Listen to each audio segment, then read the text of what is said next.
for inviting me. Imagine, go 84 years and then be invited to give your view on Dr. Martin Luther King. That is really wonderful.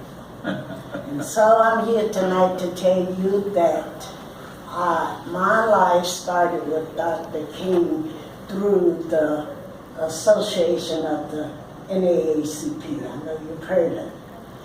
And I had a dear friend, and she said to me, Scott, you should listen to Dr. Martin Luther King. He's your type of minister, and he is fabulous, was her word.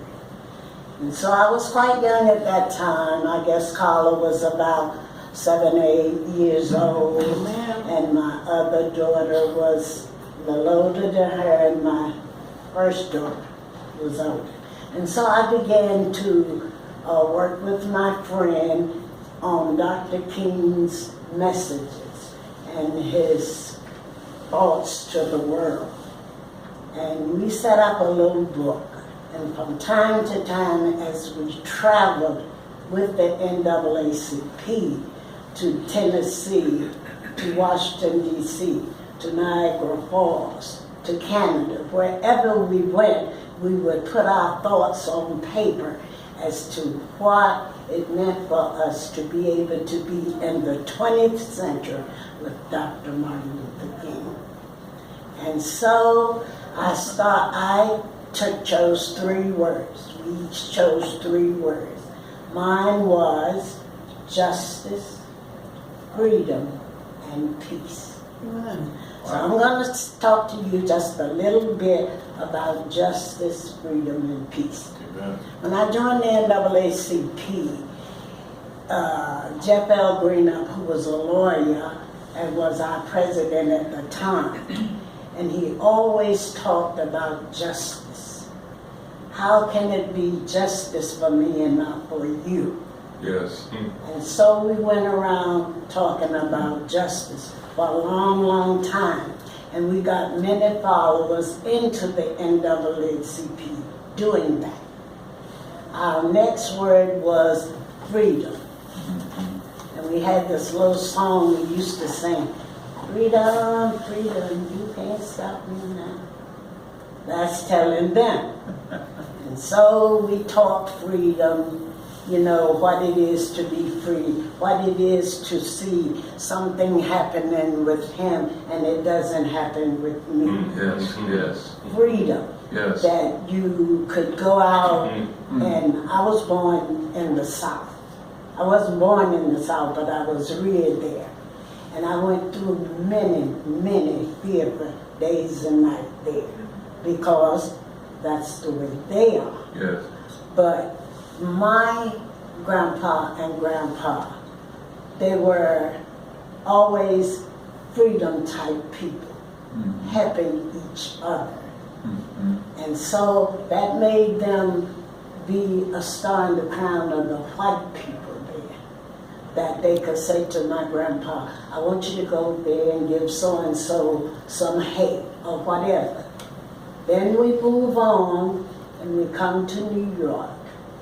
And as I say, I got tied up with the NAACP. And I belong to a lot of organizations, but it's the only one that I treasure.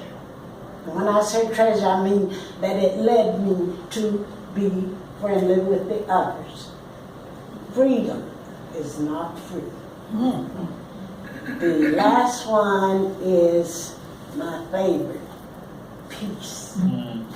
Let there be peace, and let it begin with me. Oh, man. And as I grew up, I was on a big farm. And we used to go out at night to watch the stars. And this one star over there shone brightly. And my grandpa said to me, girl, you see that star? If you ever leave me, follow that star and it will take you where you want to go. Peace on earth. Thank you. Amen. Oh, my. When you went to the March on Washington, and you were there with all those different people, different races, different religions and stuff. What was it like? And to hear him deliver that speech. When we got to Washington, we started out in a bus, and it got sick on the way, so we had to change buses. When we got there, we were a little late. It was thousands of people in that vicinity. That reflecting pool there, people were all around it as far as you could see. They have tall trees there by that pool, and you could see the men up in the treetops, looking down on Dr. King. Up in the portion that Abraham Lincoln sits on the chair there, that is where Dr. King spoke. And it was surrounded by the protectors of the Muslim faith. Those were his, well, he had his protectors, but they were showing that they were for peace. Now, don't forget, this has been 60 years or so ago, so back then, it wasn't then like it is now. But we shall overcome. Amen. Amen. Well, I think this is a historic moment. Yes, it is. it is for me. I'm just glad I came here today. You know, Martin Luther King's birthday. It was a pleasant meeting. I'm happy to meet you too. We're honored. I'm very, very touched and emotional about it. Yes. I will never forget this long as I live. Amen.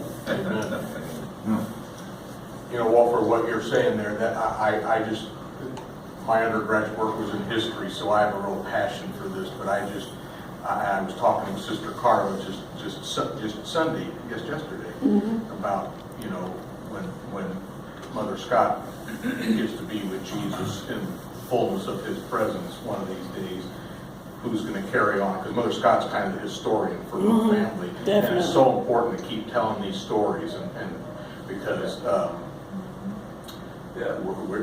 we're facing really crises now in our country, and hatred is getting the upper hand more than love. Yes. So we just got to keep these stories alive and the dream alive, and so I was just so excited about you coming here tonight and just sharing. Happy. Yeah, Honored, dear lady.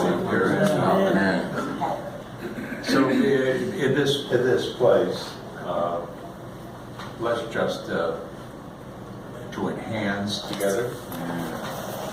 Just